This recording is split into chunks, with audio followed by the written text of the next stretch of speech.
ค่ำคืนมื้อนี้ผู้ข่าปานคำผาชมพาเบิ่งเข้ามาชมกระเจ้ามาลอยกระทงบริเวณพญาตะงอยบ้านตะงอยเด้นี่คือภาพบรรยากาศอยู่บริเวณพญาตะงอยบ้านตะงอยนะมีเสียงซีได้พระเจ้าประดับประดาไว้ให้พญาตะงอยบ้านตะงอยมื้อนี้คุณกะมาหลายได้มื้อนี้มาลอยกระทงอยู่ในลำพุงบ้านตะงอยอำเภอตะงอย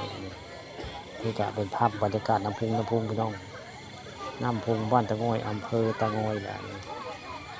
คนกะมาหลายเลยมาลอยกระทงอยู่น้ำพุงเพราะว่าข้าเจ้าประดับประดาไพ่ไว้เพื่อเครื่องมาได้บริเวณนั้น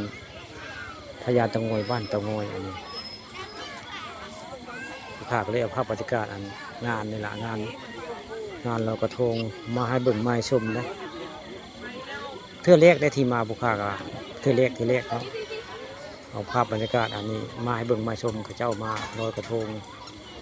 หลายได้มากหน้าหลายตาหลายบ้านหลายเมืองไว้ง่ายมาในงานลอยกระทงวันนี้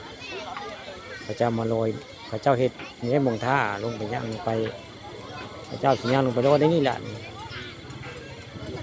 มองมันข้าเจ้าเฮ็ดศาลาลอยน้ำเนาะมองข้าเจ้าย่างไปลอยได้นี่คือเป็นภาพบรรยากาศข้าเจ้าย่างลงไปลอยแล้วก็ขึ้นมาได้พอใดก็ได้ลงไปลอยแล้วก็ขึ้นมานี่คือภาพบรรยากาศในงานลอยกระทงบ้านตะงอยพญาตะงอยแหละเนี่ยกลางคืนวันนี้ก็ได้มาในงานบริเวณพญาตะงอยบ้านตะงอยได้ข้าเจ้าก็ประดับประดาพื้นไผ่คักได้ผ้าข้าเจ้าก็เพื่องได้แปลงแต่งคักมันนี่คือเป็นภาพบรรยากาศอยู่ในบริเวณพญาตะงอยบ้านตะงอยคนมาหลายได้มันนี่เลยไปไหนก็มีแต่คนไว้งานมันนี่